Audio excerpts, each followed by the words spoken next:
Hi hello welcome back to my YouTube channel. Hotel ಸ್ಟೈಲಲ್ಲಿ ದೋಸೆ ಉತ್ತಪ್ಪಂ ಹೆಂಗೆ ಹಾಕೋದು ಅಂತ ನೋಡೋಣ ಬನ್ನಿ. ಫಸ್ಟು ನಾನು ದೋಸೆನ ಹಾಕ್ಕೊಂಡೆ. ನೆಕ್ಸ್ಟು ನಾನು ಈರುಳ್ಳಿನ ಹಾಕ್ಕೊತಾ ಇದ್ದೀನಿ.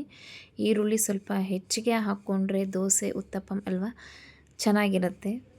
ಆಮೇಲೆ ನೆಕ್ಸ್ಟು ನಾನು ಮೆಣಸಿನ್ಕಾಯಿನ ಹಾಕ್ಕೊತಾ ಇದ್ದೀನಿ. ನೋಡಿ, ಮೆಣಸಿನ್ಕಾಯಿ ಒಂದು ಮೂರು ಮೆಣಸಿನ್ಕಾಯಿ ಹಾಕ್ಕೊತಾ ಇದ್ದೀನಿ. 3 ಮೆಣಸಿನ್ಕಾಯಿ ಹಾಕ್ಕೊಂಡು ನೋಡಿ, ಆಮೇಲೆ ತುರ್ಜಿರೋ ಕ್ಯಾರೆಟ್ನ ಈರುಳ್ಳಿ ದೋಸೆ ಮೇಲೆ ಹಾಕ್ತಾಯಿದ್ದೀನಿ.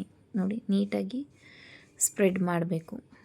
ದೋಸೆ ಸುತ್ತಲೂ ಸ್ಪ್ರೆಡ್ ಮಾಡಬೇಕು. ಸ್ಪ್ರೆಡ್ ಮಾಡಿದ ಆದಮೇಲೆ ಅದೆಲ್ಲ ಕೂರಬೇಕಲ್ವ ದೋಸೆ ಮೇಲೆ. ಈರುಳ್ಳಿ, ಮೆಣಸಿನ್ಕಾಯಿ, ಕ್ಯಾರೆಟು ನಾವೆಲ್ಲ ಏನು ಹಾಕಿದ್ವಿ ಅದು ಕೂರಬೇಕು. ಸೊ ಅದನ್ನು ಲೈಟಾಗಿ ನಾನು ಪ್ರೆಸ್ ಮಾಡಿಕೊಂಡೆ. ಆಮೇಲೆ ನಾನಿವಾಗ ತುಪ್ಪ ಹಾಕ್ಕೊತಾ ಇದ್ದೀನಿ. ಈರುಳ್ಳಿ ದೋಸೆಗೆ ತುಪ್ಪ ಹಾಕ್ಕೊಂಡ್ರೆ ತುಂಬಾ ಟೇಸ್ಟಿಯಾಗಿರುತ್ತೆ. ತುಪ್ಪನ ಹಾಕ್ಕೊಂಡೆ. ಇವಾಗ ಮತ್ತೆ ನಾನು ದೋಸೆ ರೋಸ್ಟ್ ಆಗಬೇಕು ಅಂತ ಮತ್ತೆ ನಾನು ತುಪ್ಪ ಹಾಕ್ಕೊತಾ ಇದ್ದೀನಿ. ಈರುಳ್ಳಿ ದೋಸೆ ತುಪ್ಪ ತುಂಬ ಒಳ್ಳೆ ಕಾಂಬಿನೇಷನ್ನು. ರೋಸ್ಟ್ ಮಾಡಬೇಕು. ರೋಸ್ಟಿಗೋಸ್ಕರ ನಾನು ತುಪ್ಪ ಜಾಸ್ತಿ ಹಾಕ್ಕೊತಾ ಇದ್ದೀನಿ.